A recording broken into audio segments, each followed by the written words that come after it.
नजर उम्मी साहब, बानी पीटीआई के लिए टाइम फ्रेम की तारीफ किया है। जो आज उनकी मुलाकात हुई चेयरमैन पीटीआई से, वो कहते हैं कि अच्छा ठीक है, मुज़ाकरात हो रहे हैं, जल्द अज जल्द हमारे मुतालबात पर पेशरफ्त और एक टाइम फ्रेम के अंदर हो जाए। 6 जनवरी एक फैसला आना है, 20 जनवरी अमेरिका में मामलात हैं, या मामलात मिलिट्री कोर्ट्स में जाने से पहले पहले वो चाहते हैं कि कहीं ना कहीं कुछ कंक्लूड हो जाए। उनको जल्दी किस बात की है? मुज़ाकरात तो कल भी हमने डिस्कस किया, एक प्रोसेस है, इट विल टेक टाइम।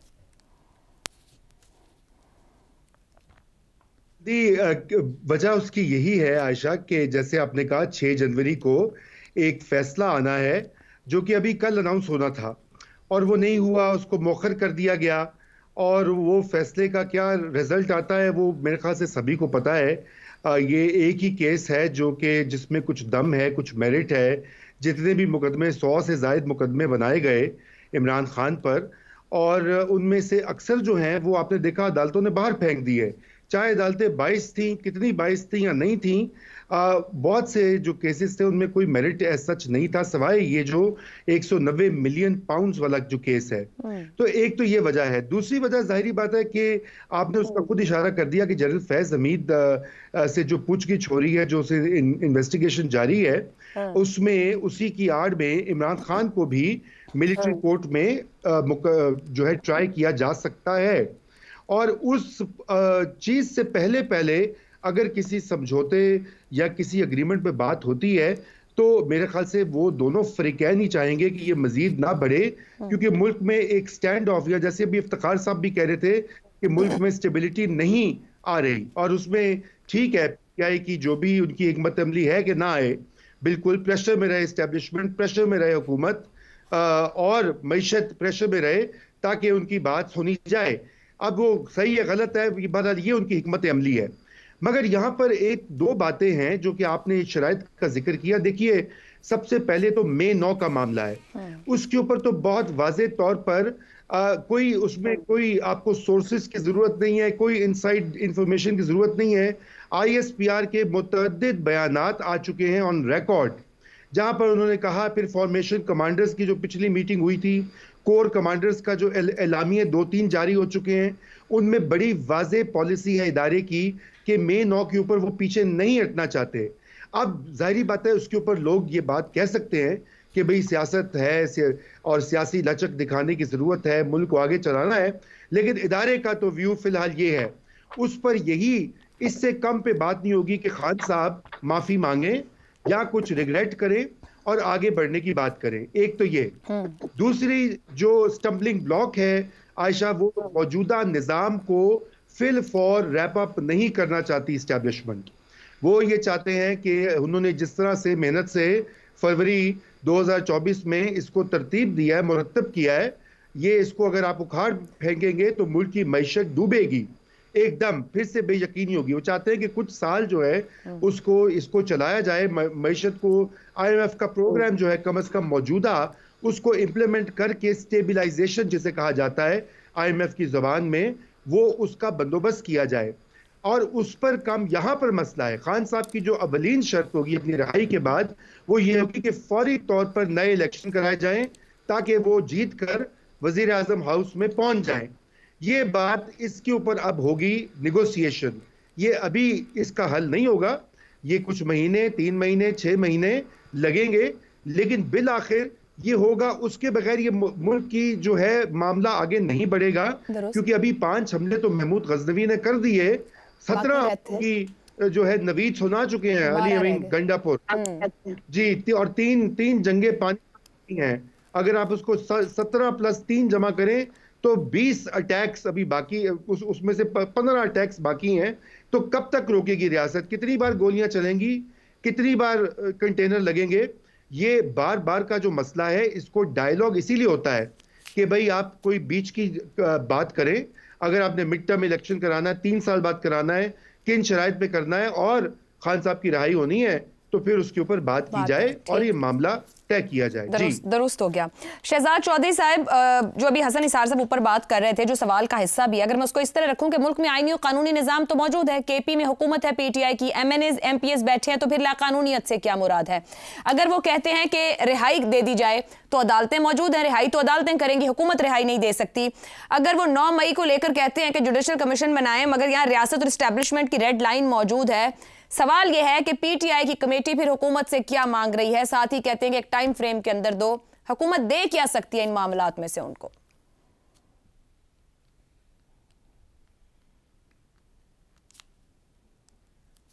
अच्छा, एक तो आपका जो सवाल है इन्हीं कंडीशंस के ऊपर जो आपने आइडेंटिफाई की हैं, आपने कहा कि हुकूमती दायरा-कार में आती भी हैं या नहीं आती।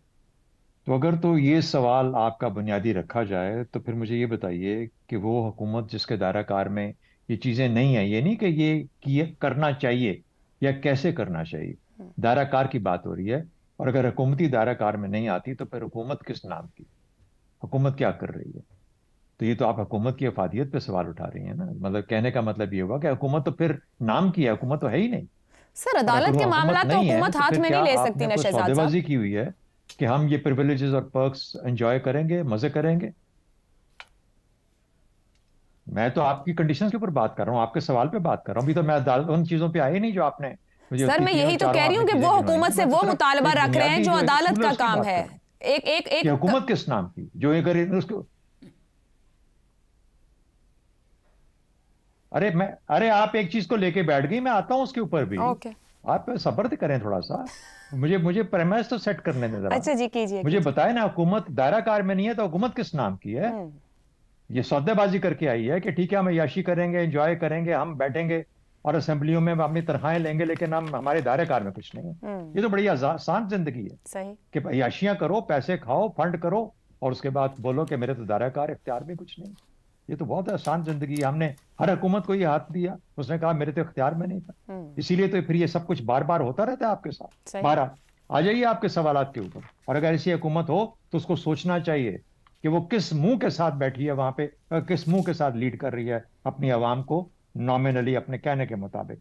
आ जाएंगे ये 4 चीजों के ऊपर। लाकानूनियत बंद होनी चाहिए। आप इसको आज आप सेपरेट पॉइंट बना के बता रही हैं, मेरा ख्याल है जो इसको मिलाएं असीरों की रिहाई के साथ। क्या मतलब है कि लाकानूनियत बंद यानी गैर कानूनी तौर पर बंदे उठाए जा रहे हैं और उनको बंद किया जा रहा है। अगर एक हुकूमत ये नहीं जानती, और जानती है अगर मिसाल के तौर पे कि मैंने 200 FIR करवाए हैं फलाने के खिलाफ, 92 फलाने के खिलाफ, 50 फलाने के खिलाफ, उसको पता है इनमें से कितने सच्चे कितने झूठे हैं। उसी तरीके से जिस तरह 25 किलो हेरोइन का राना सनाउल्लाह के ऊपर डाल दिया गया था, बाद में कहा गया ये तो गलत था, भाई गलत। इसी तरीके से हर हुकूमत जानती है कि सच क्या और झूठ क्या। कितना आसान है कि जो गलत FIRs हैं, जो गलत मुकदमात कायम किए गए हैं, उनको हुकूमत अपने तौर पे खुद खत्म कर दे। इससे बेहतर इनिशिएशन किसी भी चीज की, टॉक्स की नहीं हो सकती। अगर आप ये काम कर लें, आप बाकी मुल्जिम हैं किसी और के, आप उसी पे जाके फंसेंगे ना 9 मई के ऊपर। आप कहेंगे यार उसके ऊपर हम कुछ नहीं कर सकते।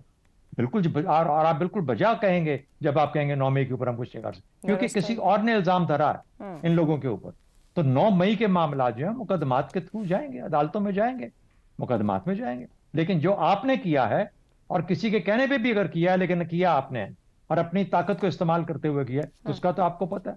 लाकानूनियत का तो हसन निसार साहब ने बता दिया। लाकानूनियत और असीरों की रिहाई, ये मिले हुए 2 पॉइंट्स हैं। कौन सा ऐसा मुल्क है जो कहेगा कि लाकानूनियत बंद नहीं होनी चाहिए, यानी कि ये चलती रहनी चाहिए? अब 9 मई और 26 नवंबर मैं क्या करूं इनमें से? अगर मैं मिसाल के तौर पे मुझे इन तीनों के ऊपर फैसला करना, मैं हुकूमत की बात छोड़ता हूं। मेरा ख्याल है कि मैं बातचीत के अंदर जाहिर ये करूंगा कि 9 मई में एक तरफ ने ज्यादती की, 26 नवंबर को हो सकता है कि दूसरी तरफ से ज्यादती हुई है। ये नहीं कि इससे नुकसान दोनों तरफ का हुआ, बहुत बड़े नुकसान हुए। और 26 नवंबर हो सकता है 24 नवंबर को कोई कह दे कि 24 नवंबर हुआ तो 26 नवंबर हुआ। तो कहने का मतलब यह है कि और अगर उसके ऊपर जाएंगे तो कहेंगे कि अच्छा इससे पीछे चले जाओ, तो शायद 2023 का जो पहला पूरा साल था वो ज्यादती थी। तो इसमें फिर कोई एंड नहीं है कि आप कहां तक जाओगे। इन मज़ाकरात का मतलब यह है कि आपने जो गंद खेलना था, जो गंद क्रिएट करना था, कर लिया। अब इससे आगे कोई साफ सफाई का और शफाफियत का रास्ता लेके आगे निकालें अपने लिए। तो मेरा ख्याल है उसमें से बहुत कुछ किया जा सकता है। ठीक है। आप बारहा ये कहते हैं आप लोग कि इसमें शायद पीटीआई का फायदा हो। पीटीआई का फायदा हो सकता है क्योंकि उनके पास और खोने को कुछ नहीं है, लेकिन मेरे ख्याल में सबसे ज्यादा फायदा हुकूमत का होगा कि वो मुज़ाकरात के अमल के साथ बहुत सारे महाजों को खामोश कर पाएगी और फिर जैसा मैंने कल भी कहा था, मेन स्ट्रीम कर पाएंगे हम इस पार्टी को जो कि इश्ताल और इंतशार की सियासत की तरफ माइल होती जा रही है। हम उसको ले आएंगे, कुछ ना कुछ थोड़ा बहुत ले दे के इंक्रीमेंटली, आहिस्ता आहिस्ता। आपने पूछा क्या हासिल किया जा सकता है? असीरों की रिहाई आहिस्ता आहिस्ता हासिल की जा सकती है। ये एक पॉइंट है जो हुकूमत के इख्तियार में है कि सही और गलत को अलग करे। बीच में लुकमे होते हैं, जरा ये थोड़े रोक लें, थोड़ी देर के रोक लें। जी जी। अच्छा जी बिल्कुल मेरे ख्याल में। और उसके बाद फिर से हासिल भी किया जा सकता है। हासिल हमारी हुकूमत की अपनी जमहूरियत की तरफ सफर को, जहां आज आप कह रहे हैं कि हमारे अगर वो कोई कहे कि हमारे तो कंट्रोल में कुछ नहीं है, तो आपको वहां तक पहुंचना है जहां पे आप कह सकें कि हुकूमत के कंट्रोल में ये मामला हैं। ठीक। वहां का सफर तय करने के लिए सबको साथ लेके चलना पड़ेगा। पीटीआई को भी अपने साथ मिलाना पड़ेगा। तो पीटीआई को अगर आप दुश्मन ही गिनते रहेंगे और ये कहते रहेंगे कि ये लोग वफाक पे हमला करते हैं या हमला आवर होते हैं, तो मेरे ख्याल में उससे फिर आपके मामला हल नहीं होंगे। मामला उसी तरीके से हल होंगे कि मिलके बैठें और मुज़ाकरात के थ्रू उनको भी पता है कि पाकिस्तान के हक में क्या बेहतर है। ठीक तो मेरा ख्याल है कि उस तरफ चलने की जरूरत है। हमें खाम में सवाल उठाने इस किस्म के जिसके अंदर के स्पेकुलेटिव जैसे मौका मिले वो नहीं होना चाहिए। पॉलिटिकल डायलॉग ही वाहिद हल है आगे बढ़ने और सियासी इस्तेहकाम के लिए, मगर अहम ये है वही बात दोबारा से कि गुफ्तगू पर कम आया जाए। निकात, एतराज़ात और खदशात जो हैं सियासी जमातों के लीडर, उसका इजहार कुछ दिन के लिए ज़रा कम कर दें।